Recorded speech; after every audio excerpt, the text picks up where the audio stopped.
వివేకన్నయ్య, చెప్పమ్మా. ఇప్పుడు నేను ఉండాలా వెళ్ళాలా? భలేదేనమ్మా, నువ్వు ఎక్కడికి వెళ్తావు? ఇక్కడే ఉండు.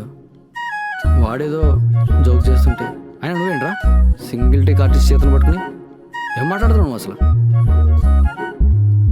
రోజుకి 5,000. 5,000? 5,000 ఎందుకమ్మా? సాయం చేస్తానన్నావుగా? 10,000. ఏయ్, ఆయన అసలు నీకు ఎందుకు ఇవ్వాలి? నాటకాలా?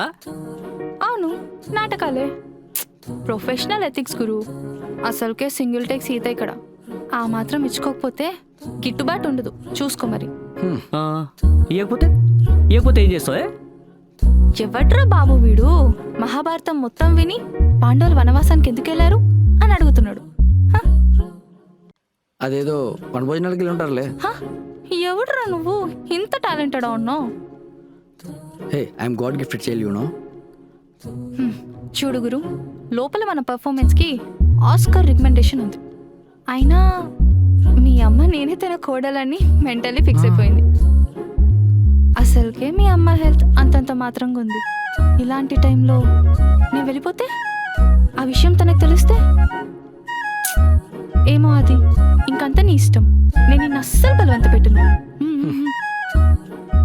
ఏదో ఒకటి చేసుకొని చావండి. బలవంతం చేయని చెప్పి పులిలాంటి బలహీన చేసావు కదమ్మా. నిజంగానే నువ్వు సింగిల్ టేక్ ఆర్టిస్ట్ చేస్తానమ్మా.